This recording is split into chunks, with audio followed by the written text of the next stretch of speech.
tarea, ahorita la revisamos. Sí. ¿Y en qué par craneal nos quedamos, se acuerdan? En el facial. ¿El facial? Sí, profe. Bueno, entonces seguiría el facial es el séptimo par craneal. Sí. Y bueno, hay que tener en cuenta que es un componente del parasimpático, ya que lleva fibras diferentes viscerales generales. ¿Sí? Ya se los había comentado. Bueno, el octavo es el vestíbulo coclear. Sí. Está relacionado con lo que es el sentido del equilibrio. Bueno, está relacionado con el sentido del equilibrio, el sentido del oído. Sí, ahí podemos ver que va hacia a lo que son los canales semicirculares y el caracol de lo que es el oído. Entonces está relacionado con este sentido. Y sus fibras son aferentes somáticas especiales. Vamos a ver ahí, las fibras están dispuestas en fascículos. Y bueno, les digo que se encuentra básicamente en lo que es el oído. Sí. Es el octavo. El noveno es glosofaringio. Más o menos los nombres nos están indicando el área de inervación que tienen estos nervios. ¿Qué tipo de fibras lleva? ¿Alguien puede decir?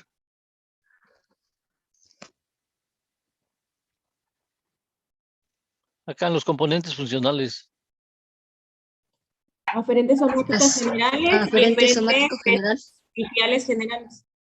Ajá, ¿qué más? ¿Por qué hay más? Aferentes viscerales. Aferentes viscerales. Aferentes Viscerales generales, Viscerales aferentes viscerales especiales. Aferentes viscerales especiales. Aferentes somáticas generales. No, este ya es del vago. Espérame, hasta aquí. Sí, perdón. Aferentes viscerales especiales. Aferentes viscerales Ajá, especiales. hasta aquí. ¿Sí? Entonces aquí, como vemos, el glosofaringio se va hacia lo que es la piel. Las aferentes van hacia lo que es la piel del meato acústico interno, o sea, reciben sensaciones o estímulos de esa parte. Aquí tenemos eferentes viscerales generales, por lo tanto también es un nervio es un par craneal que debemos de considerarlo dentro del dentro del parasimpático. Ajá, entonces ya llevamos, ¿cuántos llevamos ya?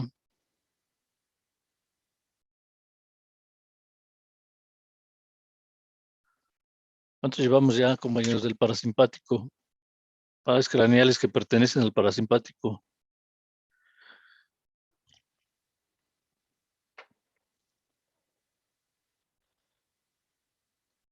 ¿Qué pasó?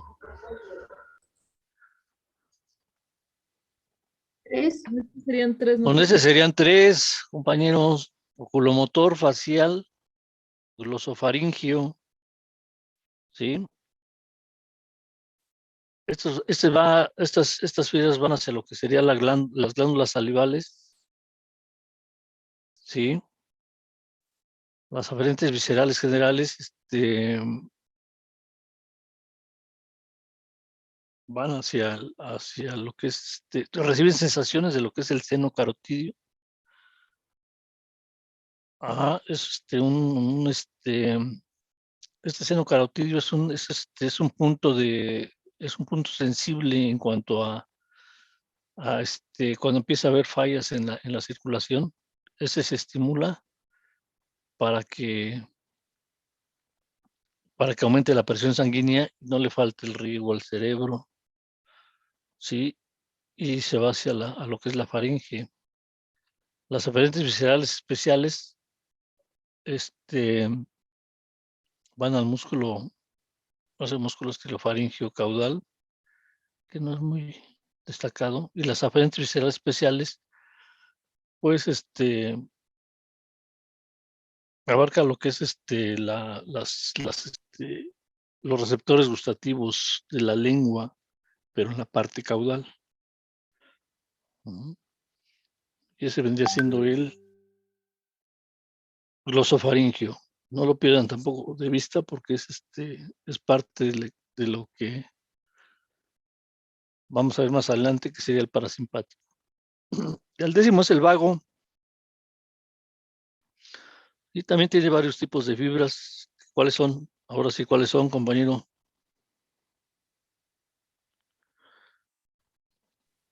No, aferente somática general.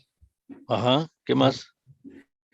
Las eferentes viscerales generales, aferentes viscerales generales, y eferentes viscerales generales, y aferentes viscerales especiales. Eferentes viscerales especiales y aferentes viscerales especiales. Ok. Entonces aquí, ya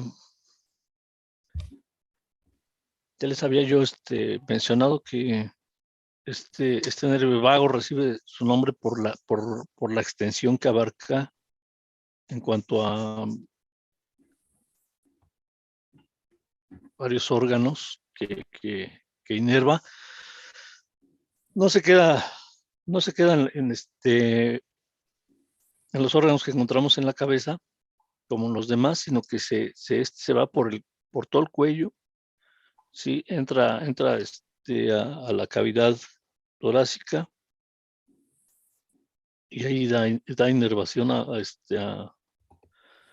corazón, a los pulmones, ¿sí? Y se sigue hacia cavidad abdominal, con todos los órganos de la cavidad abdominal hasta la entrada prácticamente de la pelvis, ¿sí? Entonces, como tiene aferentes somáticas generales, pues recibe sensaciones de la piel, del meato costerno, como vemos ahí. Las eferentes viscerales generales, que es el componente parasimpático, sí, como vemos ahí, vamos, llega a lo que son los plexos, a la unión de algunos nervios, para dar inervación a lo que es el corazón, ¿sí? A los plexos cardíacos, al corazón, va al corazón, al pulmonar, al pulmón, al esófago, intestinos, ¿sí? Tráquea, bronquios, hasta el colon. Ajá. Es hasta donde llega este nervio vago, ¿sí? Y ese es el componente parasimpático. Las aferentes viscerales generales, pues llevan sensaciones de la faringe, tubo digestivo, colon, ¿sí? No pueden faltar las aferentes. ¿Sí? Si hay eferentes viscerales especiales, debe de haber aferentes viscerales generales. Eso siempre debemos de tenerlo presente. Ajá. También bueno, reciben estímulos de lo que son tráquea, bronquios, corazón, arco aórtico y seno carotidio también.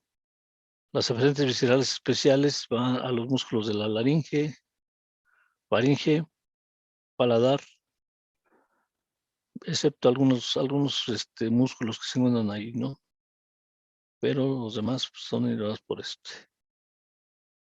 Y también hacia receptores gustativos de la epiglotis, que se encuentra en la laringe. El 11º es el accesorio, qué tipo de fibras lleva? Eferentes viscerales especiales Ujú. y eferentes somáticas generales. Ok, entonces, ¿se acuerdan que había músculos que no eran inervados por el plexo braquial? Pues este accesorio se encarga de inervar esos músculos que no están, que no están inervados por este plexo, ¿sí? Y por último, el hipogloso. ¿Qué tipo de fibras lleva? Eferentes somáticas generales, eferentes somáticas generales. Ok, las eferentes somáticas generales, pues obviamente van a los músculos de la lengua, ¿sí?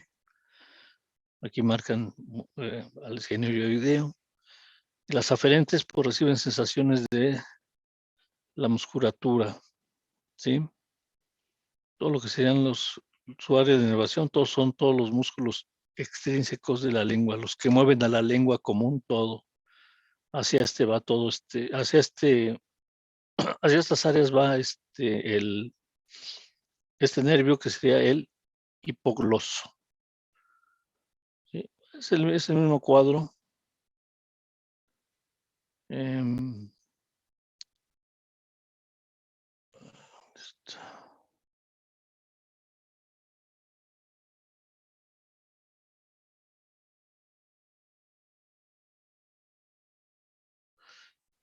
Bueno, aquí de alguna manera están representados lo que venían siendo esos pares craneales,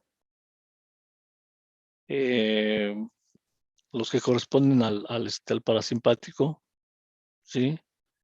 Entonces, ¿cuáles son? ¿Cuántos serían, por fin?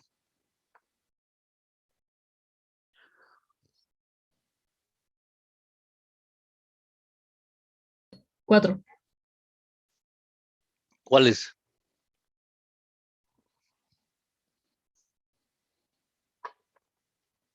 El oculomotor, Oculomotor, Facial. facial,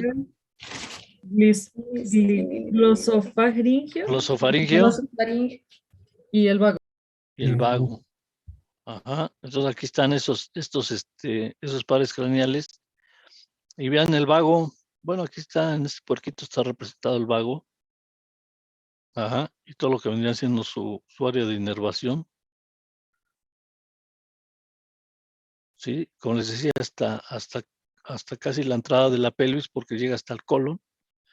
Entonces, hasta por allá llega el vago. Por eso es el nombre de este par craneal.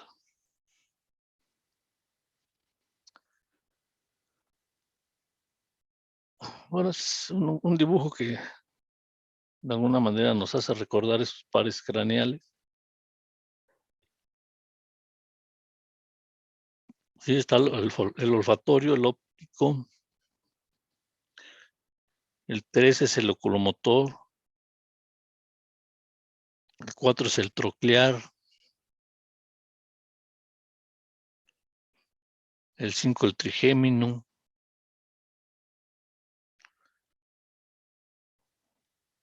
Por el área de inervación que tiene, ajá, se va hasta lo que es la parte dorsal del cráneo, maxilar y mandíbula, por eso está aquí. El trigémino, el 6 es el abducente. 7 facial. El 8 es el acústico. 9 glosofaringio. 10 es el vago. Se quedó por acá. El 11 es el accesorio, los músculos están acá por el miembro torácico. Y el 12 sería el hipogloso, prácticamente es el que mueve la lengua. ¿Sí? Y bueno. Ya para terminar, nervioso, nos faltaría ver nada más Ya vimos nervios espinales y cómo se forman. Ya vimos los pares craneales que pertenecen también al sistema nervioso periférico, ¿sí? Y lo único que nos faltaría sería ver sistema nervioso autónomo, el simpático y el parasimpático, ¿sí?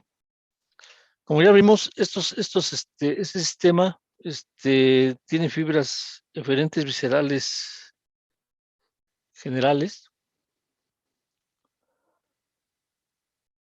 Es lo que lo caracteriza, ¿sí? Y no está bajo el control voluntario. Ajá. O sea que no lo podemos nosotros, de alguna manera, no podemos tener nosotros control consciente de estos dos sistemas.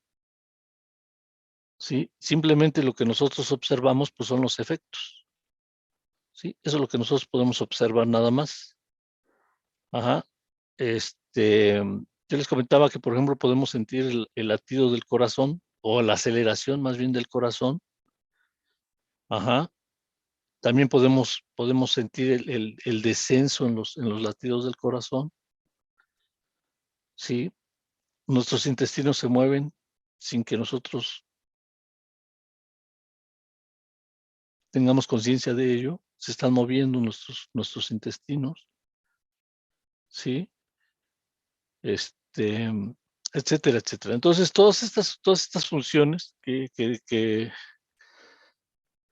se denominan como vegetativas son llevadas a cabo por esta parte del sistema nervioso periférico. Ajá.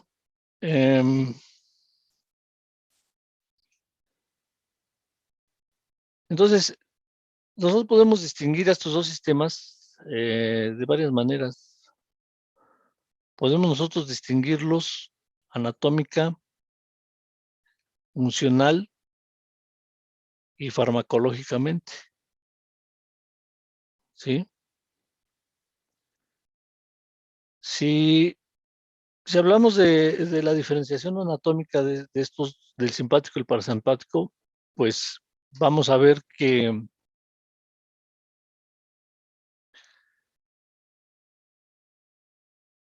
lo que corresponde al parasimpático, ¿sí? Tenemos a los 4 pares craneales que hemos mencionado: oculomotor, facial, glosofaringio y vago, que se encuentran acá en el tallo cerebral, que salen acá del tallo cerebral para inervar estructuras o órganos que se encuentran en la cabeza, y el vago, que es la sección que se va hasta la cavidad abdominal. Ajá. Y para las vísceras pelvianas, estos nervios correspondientes al parasimpático salen del sacro, de la región sacra. Ajá. Salen de la región sacra junto con los nervios espinales. Salen, aunque después hay una separación, pero salen junto con ellos para inervar lo que sería las vísceras. Vamos a ver los puertos mejor. Las vísceras de la cavidad pelviana, que se encuentran en la cavidad pelviana, ¿no? Entonces, anatómicamente, el parasimpático lo distinguimos porque, o se dice que es un sistema cráneo sacro, ¿sí? Es un sistema cráneo, porque les vuelvo a repetir, aquí están los pares craneales que mencionamos hace rato: oculomotor, facial, glosofaringio, vago. Ajá. Pero pues no llegan hasta la cavidad pelviana. Yo les había dicho que el vago pues llega hasta, por ahí se habla de que llega al colon. Pero ¿qué sucede con todos los demás con las vísceras de la cavidad pelviana, bueno, pues los nervios correspondientes del parasimpático salen del sacro para inervar la cavidad, los órganos de la cavidad pelviana, ¿sí? El recto, la vejiga y el sistema, los órganos genitales. Ajá. Entonces les vuelvo a repetir, eso se conoce, el parasimpático anatómicamente también se le reconoce como un sistema cráneo sacro. ¿Sí? Ahora el simpático, lo que corresponde al simpático, vamos a ver que las fibras nerviosas correspondientes al sistema nervioso simpático salen de la región torácica, de la región torácica y de la región lumbar, de la médula, ¿sí? Ahí salen estos nervios. Igualmente salen de, estos son sistemas eferentes, ya habíamos dicho, salen por el asta ventral de la sustancia gris y se unen a los nervios espinales. Nada más que aquí, en este caso del simpático, sucede que va a ser sus fibras hacen sinapsis en una cadena de ganglios que se conoce como cadena ganglionar, toda esta que está señalada aquí. Ahí hacen sinapsis sus fibras en esta cadena ganglionar. Ajá, las neuronas preganglionares, y después de ahí de esta cadena ganglionar salen las neuronas postganglionares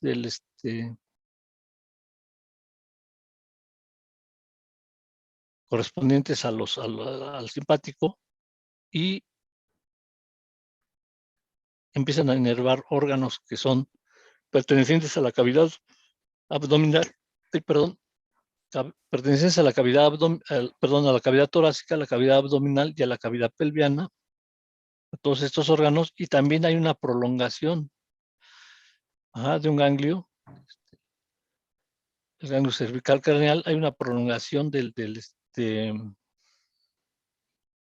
las neuronas postganglionares. De hecho, hasta se unen con el vago. Bueno, no se unen, sino que corren juntas con el vago.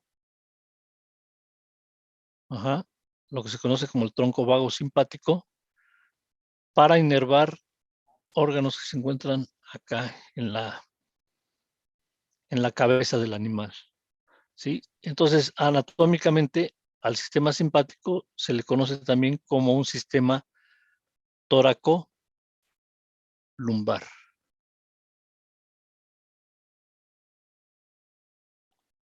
¿Sí?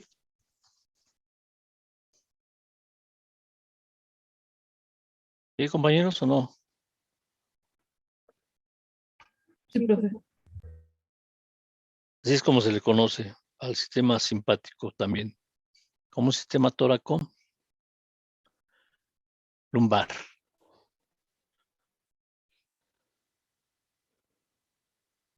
Bueno, esa sería la distinción anatómica. Ajá, que es la que prácticamente nos está interesando. O sea, ¿de dónde salen esas fibras? ¿De dónde salen esas fibras del simpático y el parasimpático? Pues ya vimos, ¿no? Del parasimpático salen del cráneo y del sacro, por eso es sistema cráneo-sacro. Y en el caso del simpático salen de la médula espinal en las regiones del tórax y la región lumbar. Entonces sería un sistema tóraco-lumbar. Sí, esos porquitos están en el CISON. Ahí los pueden checar si quieren.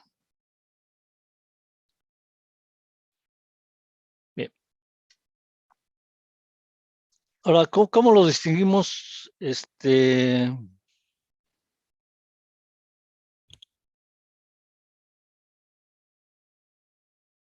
Fisiológicamente.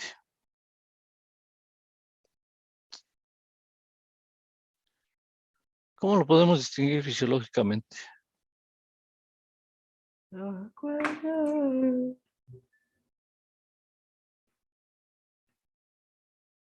Ay, no tengo el cuadro. Bueno.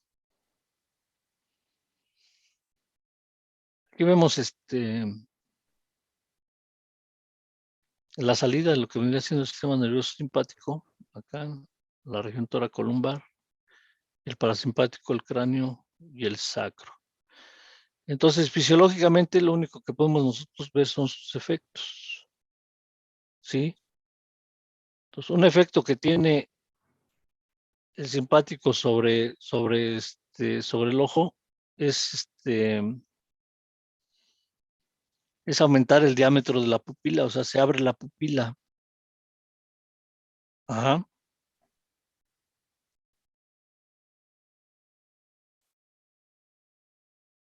Sí.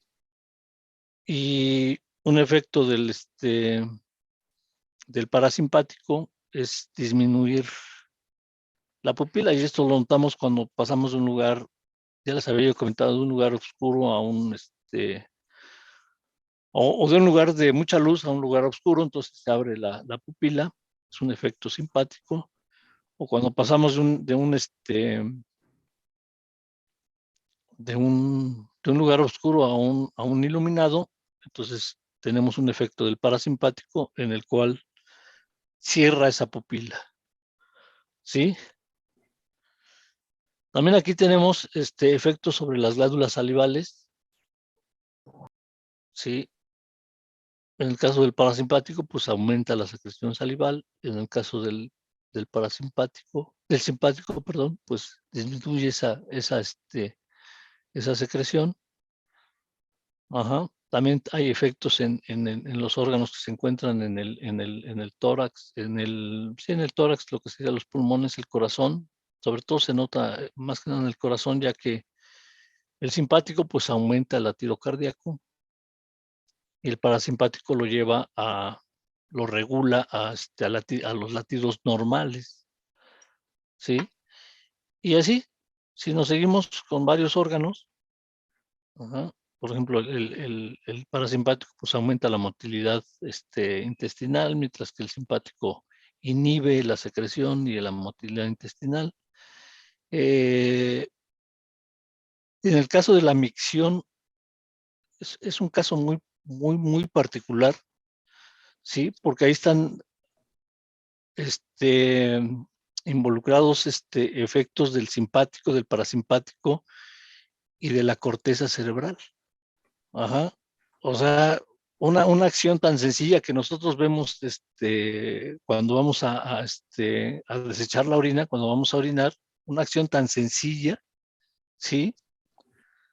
Si tienen chance de buscar, o no, si tienen chance de buscar cómo se da el estímulo de la micción, se van a dar cuenta de lo complicado que es ir a orinar, compañeros, porque están implicados efectos del parasimpático, del simpático, y les vuelvo a repetir, también de la corteza cerebral y también órganos y también fibras somáticas. Ajá. Entonces, es muy interesante y es muy complicado esta acción de la micción.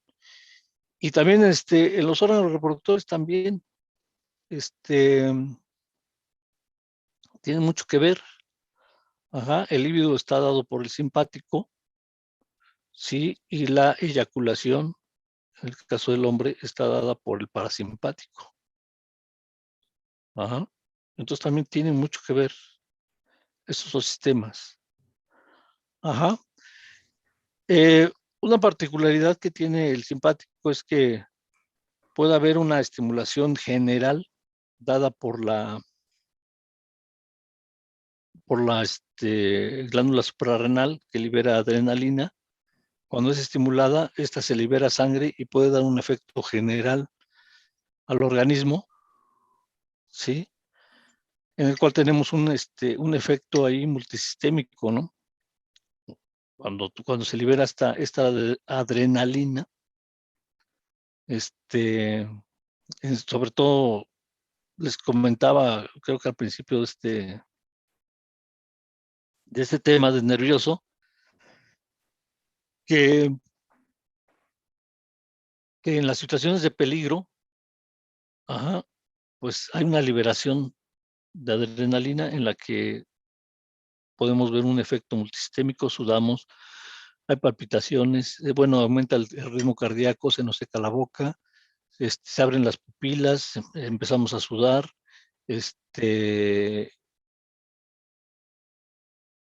empieza a haber la liberación de glucosa por parte del hígado.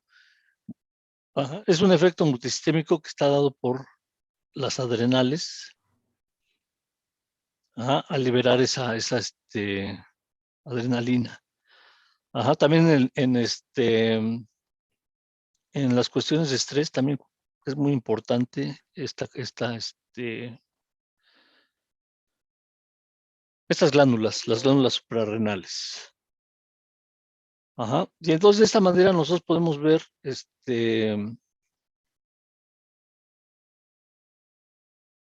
o podemos distinguir estos dos sistemas fisiológicamente por medio de sus efectos.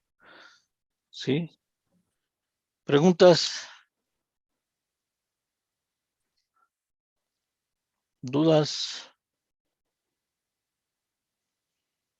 Maestro, ¿Qué? yo tenía una duda. El simpático, si llega a estar en funcionamiento mucho tiempo, ¿qué clase de daños podría ocasionar? No me refiero tanto a los físicos, ¿podría ocasionar daños cerebrales? No. En este caso, si nosotros estamos sometidos a mucho estrés, ¿sí?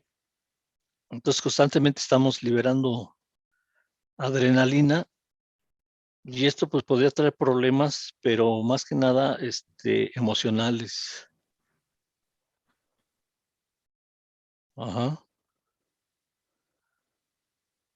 De ahí que una de las cuestiones de estas de bienestar animal es precisamente evitar el estrés en los animales.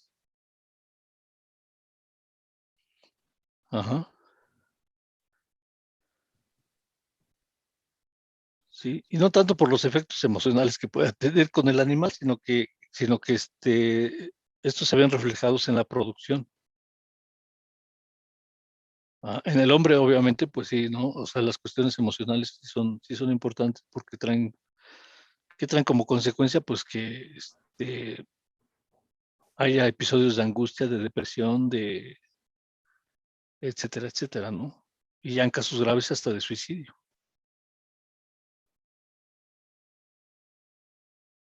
¿Sí, compañera? Sí, maestro, gracias. Bueno, aquí nada más es para mostrar una diferencia en lo que vendría siendo el sistema nervioso somático, ¿sí? En el cual vemos que sale una neurona directamente hacia el órgano efector, pero es una sola neurona, ¿sí? Y en el caso del sistema nervioso autónomo, no sucede así. Para que vaya a los órganos efectores tiene que haber una sinapsis, ¿sí? En un ganglio, puede estar cerca del órgano a inervar, en el caso del parasimpático, o en la cadena ganglionar en el caso del simpático, pero siempre tiene que haber un relevo en el que hablamos de una neurona preganglionar, ¿sí? Una sinapsis y una neurona postganglionar que va a ir a los órganos efectores. Ya sea un músculo o músculo liso, el cardíaco o alguna glándula. Pero esa es la diferencia entre lo que sería el sistema nervioso somático y el autónomo.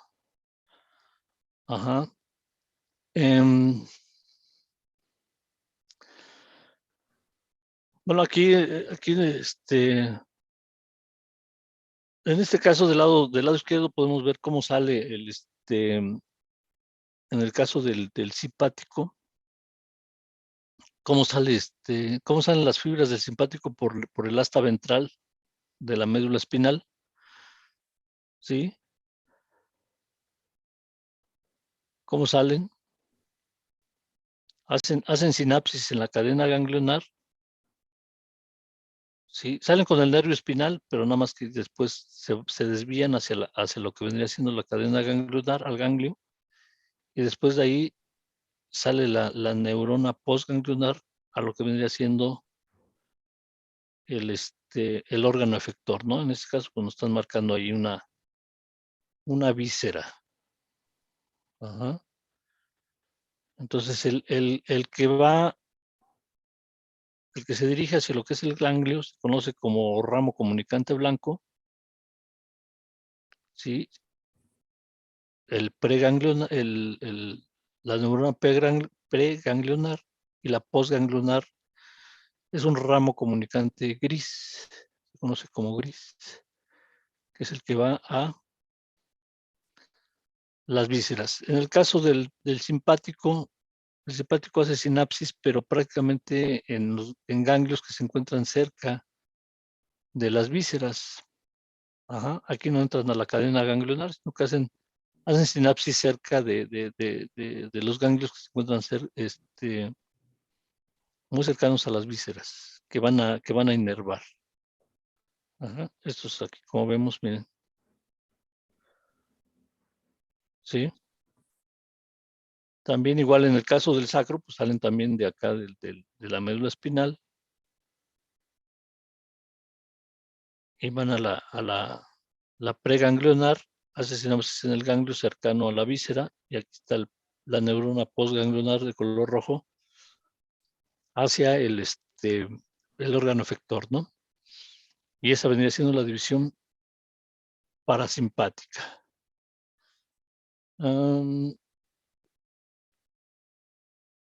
Normalmente, el sistema nervioso simpático se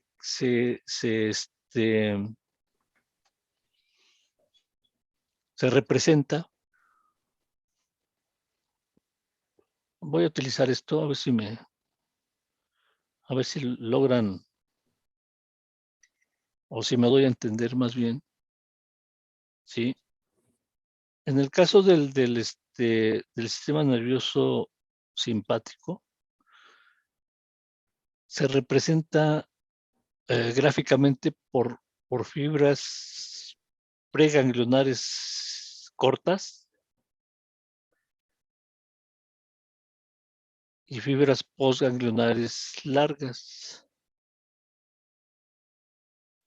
¿sí? Y en el caso del parasimpático, tenemos fibras postganglionares largas, fibras preganglionares largas y fibras nerviosas postganglionares cortas. Así es como se representan estos dos sistemas también. Nada más por medio de rayitas se representan estos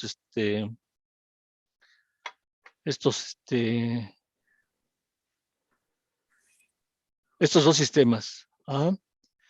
Ahora, ¿por qué les menciono esto? Porque en la sinapsis, tanto en la ganglionar como las uniones bueno, no uniones, sino en las sinapsis que se dan en los órganos efectores, hay mediadores químicos, ¿sí? Hay mediadores químicos que en este caso, en el caso del simpático, aquí en la sinapsis ganglionar, vamos a ver que se libera acetilcolina, ¿sí? El mediador aquí es acetilcolina. Y acá, en la neurona postganglionar, aquí, sí, en el caso del simpático, se libera noradrenalina. Ajá. Y en el caso del parasimpático, aquí se libera en la sinapsis ganglionar, se libera acetilcolina, y en la postganglionar también se libera acetilcolina. ¿Sí? Sí, esos son los mediadores químicos de estos dos sistemas, el simpático y el parasimpático. ¿Sí quedó claro? ¿Me podrías repetir, por favor, el simpático? Voy a mirar esto. En el caso del simpático, aquí en la sinapsis ganglionar, se libera acetilcolina. Aquí. Y en el caso de, acá en la sinapsis que hace la neurona postganglionar con el órgano efector, se libera noradrenalina, simpático. Y en el parasimpático, aquí se libera acetilcolina, y en la postganglionar se libera también acetilcolina.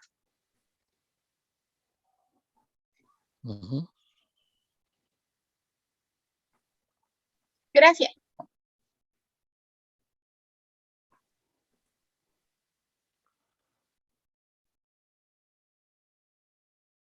Ajá.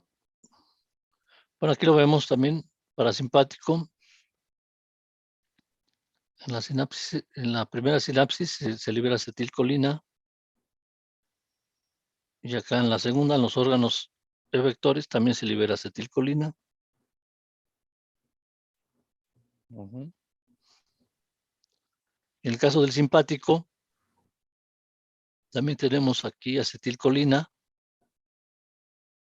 en la, en la sinapsis ganglionar, y ya para los órganos tenemos noradrenalina.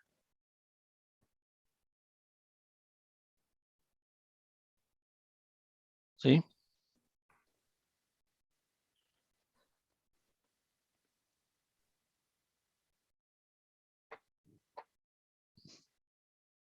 Y en el somático, que van a los músculos, por ejemplo, pero estamos hablando del somático, ¿eh? También se libera acetilcolina. Eso es lo que da lugar a la contracción muscular. ¿Sí? ¿Quedó claro?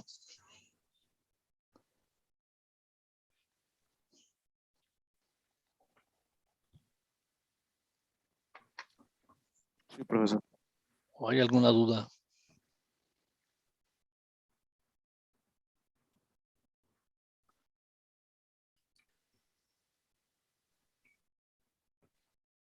Bueno, esos serían los mediadores químicos. Esos mediadores químicos, sí, se tienen que unir a receptores, ¿sí?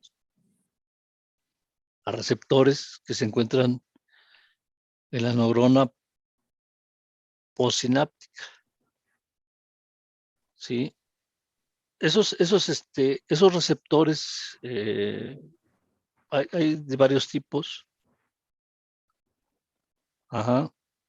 Y también, asimismo, también la estimulación de estos receptores pues, va a tener diversos efectos sobre el sistema nervioso autónomo. Ajá. Entonces, en el caso en el caso del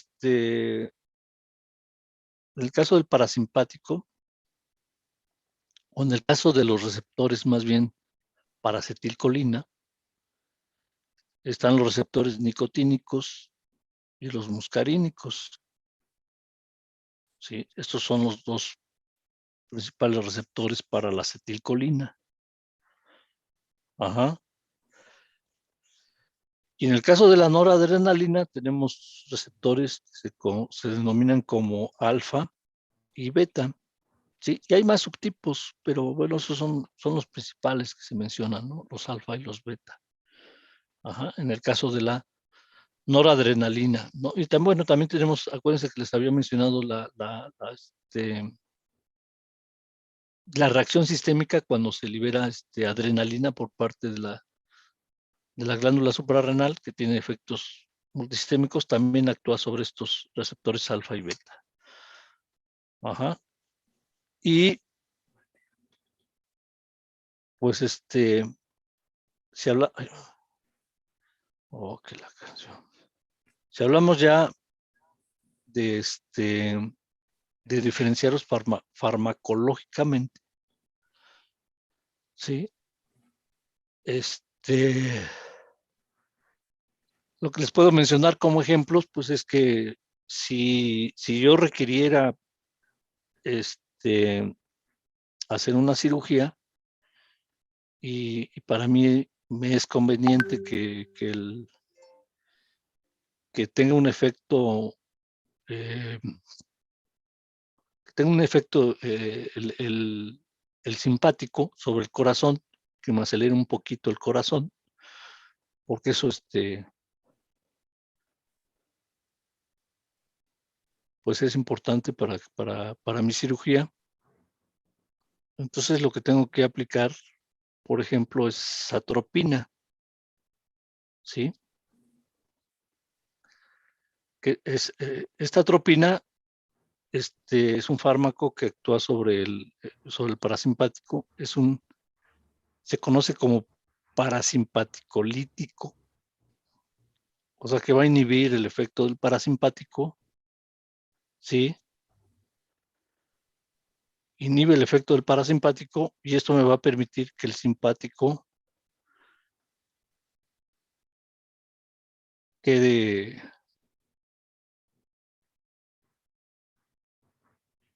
libre, por decirlo así, en su efecto, y me va a dar una aceleración del corazón, no una taquicardia, sí, pero va a aumentar un poquito el latido cardíaco, lo que me favorece en mi cirugía. Ajá. De hecho, como se pone preanestésico y también se pone este fármaco para precisamente se tenga este efecto del simpático. ¿Sí? Entonces, vendría siendo un fármaco simpaticolítico, parasimpaticolítico. Ajá, o sea, que inhibe el efecto del parasimpático. Entonces, ahí estamos viendo cómo un fármaco puede afectar a ese sistema. Ahora, en el otro caso, sí, en el caso del simpático, un ejemplo muy claro lo tenemos cuando... ¿Quién es alérgico aquí?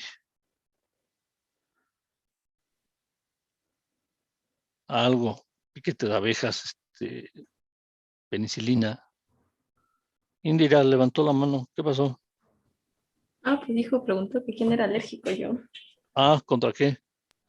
Al ácido acetil salicílico. ¿A la aspirina? Sí. ¿Qué le pasa si toma aspirina? Se me cierra la garganta y me salen ronchas. ¿Y qué tiene que hacer? Cuando tomo la loratadina o tomo leche. No sé. Ah, ok, Esmeralda. Yo desde chiquita soy alérgica a la penicilina. Ajá. ¿Y qué pasa si le ponen penicilina? No sé muy bien, me parece que me inflamo y se me empieza a cerrar como que las vías aéreas. Muy bien. Arán, Profe, yo soy alérgico a la mojarra. ¿perdón? Que yo soy alérgico a la mojarra. ¿A la mojarra? Sí, ¿Y profe. qué le pasa si come mojarra? Pues dicen que me desmayo y que se me hincha la cara, pero pues no me acuerdo, la verdad. Pues no, porque está desmayado, compañero. ¿Cómo se va a acordar? Sí. No, es que me pasó más de niño, por eso no sé. Pero no como mojarra. Pues ni se le ocurra ni de chiste, compañero, porque en uno de esos desmayos ya no despierta, en serio. Bueno, En estos casos, cuando, a ver, Gabriela Palacios. Yo soy levantó la mano. alérgica a la miel, profe. ¿A qué? A ¿A la la miel? miel. ¿Y qué le pasa si come miel? Me cierra la garganta y me cuesta un poco respirar. ¿Le cuesta un poco o mucho? Bueno, es mucho. Un mucho más bien, porque si hay una broncoconstricción. Ajá. Y entonces sí les cuesta mucho trabajo respirar. Bueno, aquí en este caso, cuando la reacción es muy grave, ajá, eso se conoce como shock anafiláctico, ¿sí? Entonces, cuando un individuo entra en shock anafiláctico,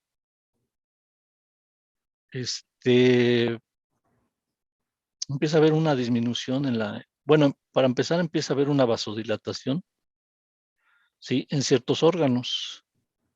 Son los órganos de choque y esto va a variar de acuerdo a la especie.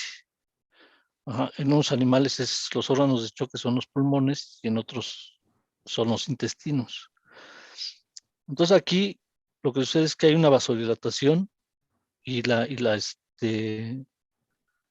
dentro de otros muchos signos, no nada más eso, sino que ese es el principal que puede llevar a la muerte del individuo porque hay una éxtasis en la circulación o se estanca la sangre y no hay una buena circulación sanguínea. Entonces, y esto es debido a estos órganos de choque porque ahí es donde se dilatan y se empieza a acumular la sangre, ya no circula, no hay buena circulación. Entonces, ¿qué es lo que tenemos que hacer? Pues ahí lo que hacemos es administrar adrenalina, ¿sí? Que es un simpático, este es un simpático mimético. Ajá, entonces, ¿qué hace la adrenalina? Viene una vasoconstricción de los vasos sanguíneos, hay una vasoconstricción y ya nuevamente la sangre empieza a circular. Ajá. Eso es lo que hace la adrenalina. Y generalmente en nuestro botiquín, pues nunca debe de faltar un frasco de adrenalina, porque uno nunca sabe, hasta una vacuna puede ocasionar un shock anafiláctico en un animal, y si no actuamos rápidamente, ese animal se puede morir en 5 o 10 minutos. ¿No? Entonces, por eso es que siempre andamos cargando con nuestro frasco de adrenalina. ¿Sí? Y de esta manera, nosotros podemos ver, o bueno, de esta manera, como ejemplo, podemos ver el efecto que tienen los fármacos y que también así podemos distinguir al simpático del parasimpático. Ajá. ¿Preguntas? ¿Dudas? ¿Los efectos secundarios es lo mismo que la alergia o son cosas diferentes? No, son cosas diferentes, compañero. Bueno, uno de los efectos secundarios en una persona sensible puede ser un shock anafiláctico. Ajá.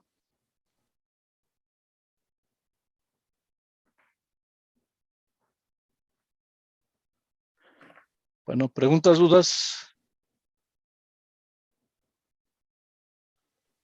Si no hay preguntas o dudas, aquí terminaríamos sistema nervioso. Se termina sistema nervioso. Ajá. Y pasaríamos a otro tema. Déjenme dejar de compartir. Este tema que que es un tema nuevo que vamos a ver. ¿Dónde está?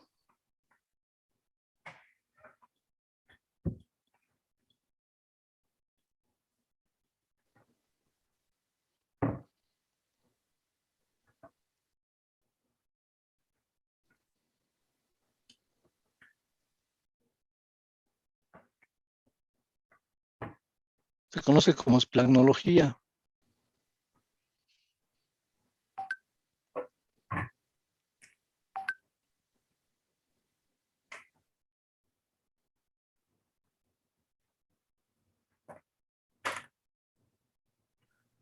Se conoce como esplagnología y es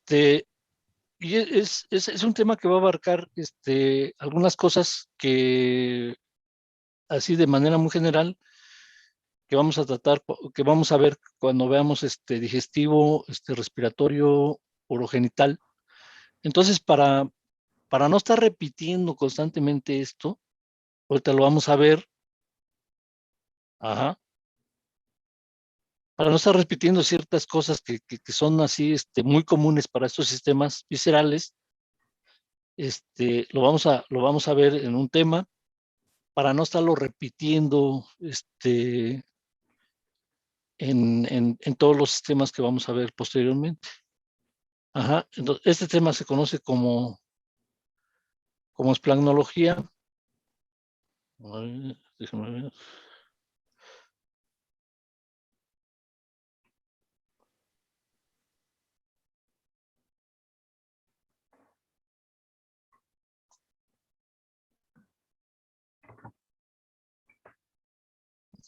¿Ya se ve?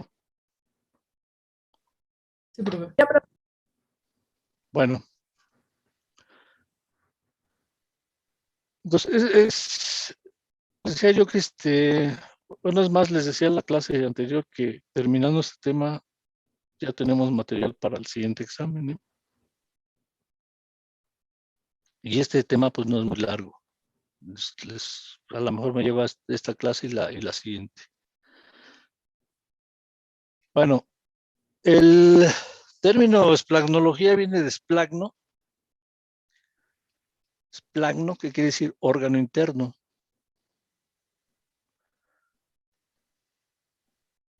Ajá.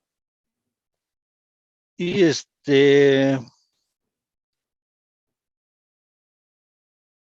y bueno, va a incluir lo que es el sistema digestivo, incluye lo que es el sistema digestivo, el respiratorio, el genitourinario, ¿sí? El vascular, ahí están el vaso y el corazón, y el endocrino, ¿sí? Esto es lo que comprende la esplagnología.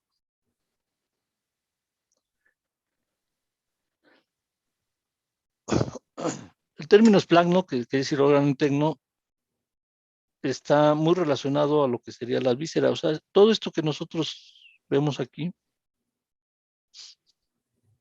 todos los órganos del sistema digestivo, respiratorio, etcétera, etcétera, ¿sí? Normalmente lo conocemos como víscera. ¿Sí? Decimos, pues es que hay que eviscerar al animal, o sea, hay que sacar todas las vísceras del animal, ¿no? O las vísceras hay que dárselas al perro, ¿no? Por ejemplo, ¿sí? Y entonces están muy relacionados. Entonces, como les decía, entonces este término es más común que manejemos, ¿no? El término víscera. Entonces, ¿qué es una víscera? Es un órgano que puede tener o no puede tener una cavidad y pues si lo examinamos va a estar formado por capas, ¿sí? Y sobre todo sobresalen en lo que vendrían siendo las cavidades corporales. Ajá. O sea, son muy evidentes, por ejemplo, en el caso de la cavidad torácica, pues son muy evidentes ahí los pulmones, el corazón, ajá, el timo, en el caso de los animales jóvenes, etcétera, etcétera. Ajá. En el caso de la cavidad abdominal, pues inmediatamente nosotros podemos ver toda la masa intestinal, podemos nosotros reconocer lo que es el hígado, el estómago, ¿sí? Y si nos vamos a la cavidad pelviana, pues ahí podemos ver nosotros la vejiga, el recto, ¿sí? Etcétera, etcétera. Entonces, eso vendría siendo lo que es una víscera, ¿sí? Ahora, hablamos aquí de que una víscera es un órgano con o sin cavidad, ¿sí? Porque también tenemos órganos que no tienen cavidad. Por ejemplo, el hígado es un órgano que no tiene una cavidad, ¿sí? Y entonces a estos órganos que no tienen una cavidad, ¿sí? Se les conoce como órganos parenquimatosos. El riñón es un órgano parenquimatoso. El hígado es un órgano parenquimatoso. El vaso es un órgano parenquimatoso porque no tienen cavidad. Entonces, no presentan una cavidad, ¿sí? Como tal, y están formados por masas de túbulos o prácticamente por tejido, ¿no? No hay una cavidad en estos órganos. Y entonces estos se conocen como órganos parenquimatosos. Los testículos también son órganos parenquimatosos, no tienen cavidad. Ajá. Etcétera, etcétera. ¿Sí? ¿Quedó claro?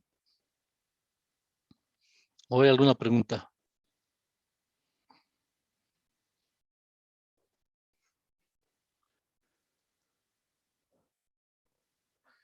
Bueno, ¿qué sucede con los órganos huecos? Pues esos presentan una cavidad. Van a presentar una cavidad. ¿Sí? Y sus paredes, pues van a presentar capas, ¿no? Ya habíamos mencionado algo acerca de esto en la diapositiva anterior.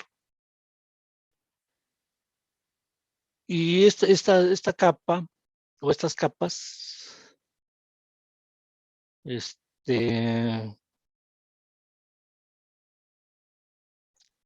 sobre todo aquí la capa externa, ajá, la capa externa de estas vísceras, pues están relacionadas con una serosa, generalmente, en las cavidades. ¿Sí? Una serosa que puede ser pleura, en el caso de la cavidad torácica, peritoneo en la cavidad abdominal, ¿sí? Y en el caso del corazón, pues se conoce como pericardio.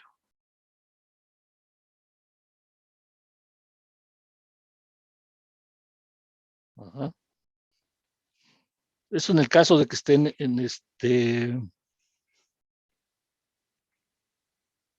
dentro de una cavidad, porque hay vísceras que no están dentro de una cavidad. Por ejemplo, la primera porción del esófago corre por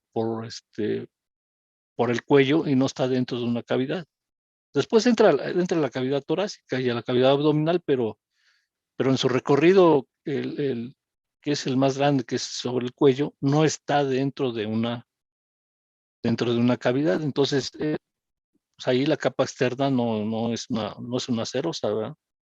Porque no está dentro de una cavidad. Por eso es ahí que están más o menos relacionados con una serosa, con una serosa, que puede ser pleura, peritoneo y pericardio, dependiendo en dónde se encuentran estos órganos, en qué cavidad se encuentran estos órganos.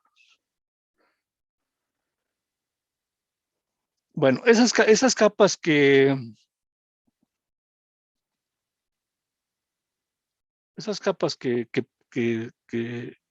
presentan estos órganos huecos, bueno, ya les había mencionado que es una capa externa, y esta capa externa puede ser una serosa, que ya mencionamos aquí, ¿sí? En el caso de que estén en una cavidad, pero si no están en una cavidad, entonces vamos a encontrar este tejido conectivo rodeando o formando esa capa externa, y esa capa externa en vísceras que no se encuentran dentro de una cavidad se conoce como adventicia. Ajá. O puede ser de tipo fibroso, y entonces aquí estamos hablando de una cápsula.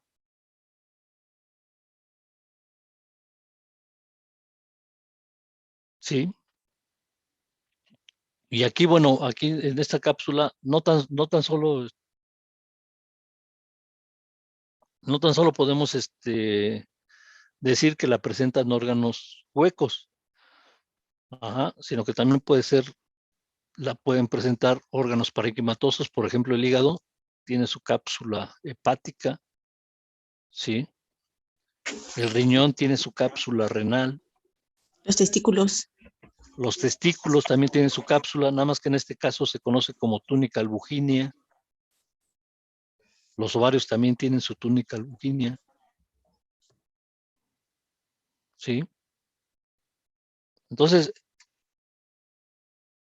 como podemos ver aquí, se van a denominar de acuerdo al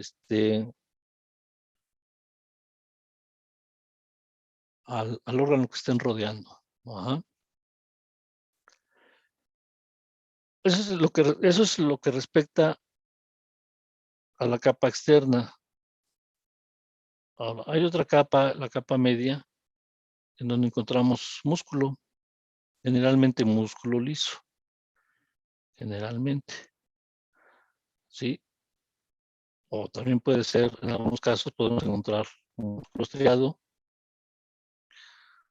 o en el caso del corazón, músculo cardíaco, ¿sí? Entonces, esta capa media, que es muscular, a veces, bueno, no a veces, sino que también vamos a encontrar ahí varias capas, a veces una longitudinal y una transversa. Es el responsable del movimiento de las paredes. Es el que va a dar movimiento a las paredes de estos órganos, de estas vísceras, ¿sí? Ya que van a actuar sobre el contenido de la cavidad por compresión o propulsión, ¿sí? O sea, le van a dar movimiento, y esto es muy evidente en el caso del intestino, ¿no? Tiene que haber un movimiento para que el contenido intestinal se vaya moviendo por los diversos segmentos de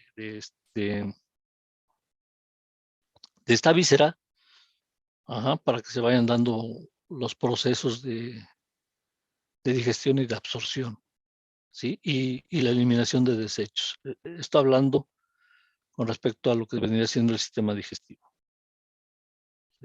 Pero esa es la capa media que le da movimiento.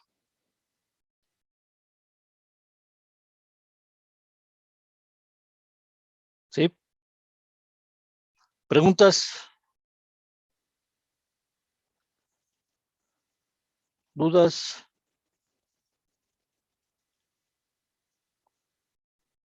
Bueno, la capa interna generalmente se conoce como mucosa. Ajá, en las vísceras huecas. ¿Por qué como mucosa? Pues porque vamos a encontrar ahí entre sus paredes glándulas que secretan moco. Ajá. Glándulas que secretan moco y por lo tanto, pues por eso es que reciben ese nombre de mucosa.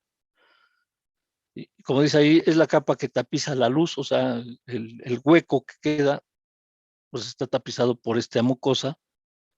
Sí, es la capa que tapiza la luz de las vísceras y consta también de 3 capas. ¿Sí? También tiene 3 capas esta mucosa. Ajá, una lámina epitelial de la mucosa,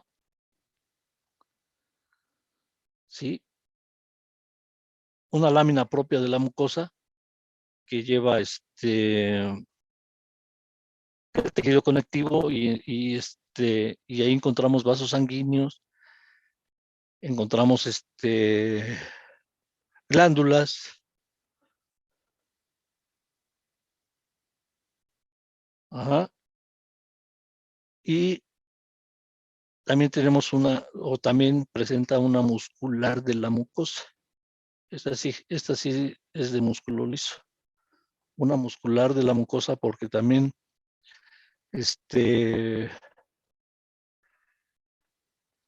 por ejemplo, en el caso de lo que vendría siendo la mucosa de la tráquea, ¿sí? Los cilios que presenta esa mucosa, o sea, las proyecciones que presenta la mucosa de este órgano, necesita movimiento para mover todo el moco que se genera, pero en el movimiento de ese moco también van partículas que por medio de este mecanismo evita que pasen hacia el pulmón. Ajá. Entonces se necesita que esos cilios de la mucosa de la tráquea se muevan para que puedan mover ese moco junto con todas estas impurezas, pueda salir a la faringe, de ahí se degluten o se eliminan al exterior, ¿sí? Pero necesitan movimiento, entonces también esa mucosa pues presenta su muscular de la mucosa. Ajá. Y esas serían las tres capas que presenta, que presentan generalmente estos órganos viscerales. ¿Preguntas? ¿No? Bueno. Aquí en esta diapositiva podemos ver estas capas precisamente que les menciono. Ajá, en el cual tenemos una capa externa que vendría siendo una serosa. Pues aquí vemos un segmento de intestino y entonces pues esta serosa vendría siendo el peritoneo, ¿no? Porque se encuentra en cavidad abdominal, pero como lo vuelvo a repetir, puede ser pleura en el caso de la cavidad torácica, puede ser una adventicia en el caso del esófago. La primera porción del esófago que corre por el cuello. Ajá, o si es un testículo, pues su túnica albuginea. O si es que finalmente viene siendo una cápsula, o en el caso del hígado, pues la cápsula hepática, ¿sí? Que es fibrosa. Entonces, esa vendría siendo la capa externa. Después la capa media que es muscular, ¿sí? Decía yo que generalmente en el intestino encontramos una capa longitudinal y una circular, que es el que mueve todo el contenido del intestino.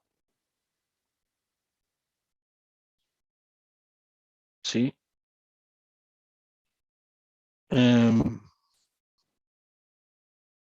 Y la mucosa, que vendría siendo, como les mencionaba, viene tapizando la luz de lo que vendría siendo los órganos huecos.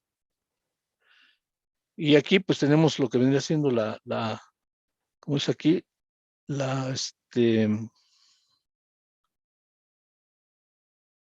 está.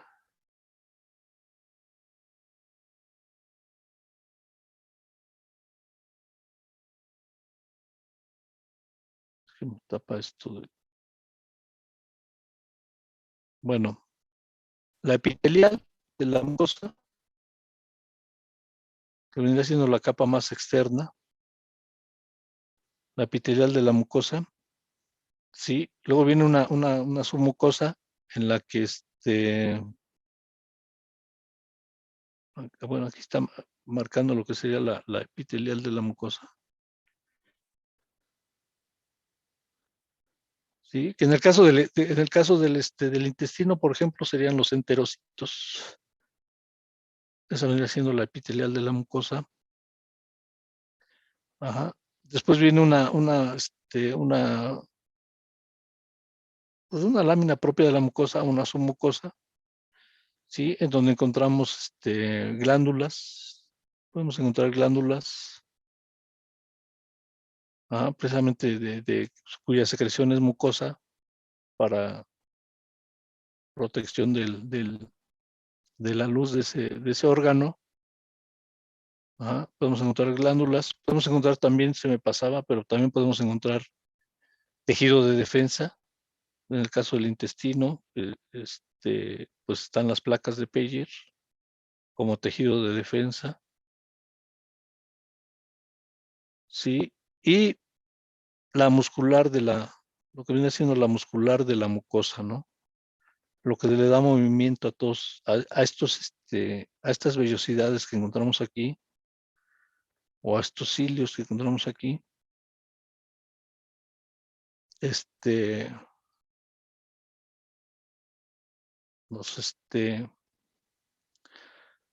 les da movimiento, ¿sí? Y ya se me cambió mi diapositiva. Ya. Y esa vendría siendo la muscular de la mucosa. Ajá. Y así es como se compone generalmente una víscera. ¿Preguntas? ¿Dudas? ¿No? Bueno. Pues ahí le dejamos por hoy. Le seguimos mañana. Pues ya son 5 para las 12.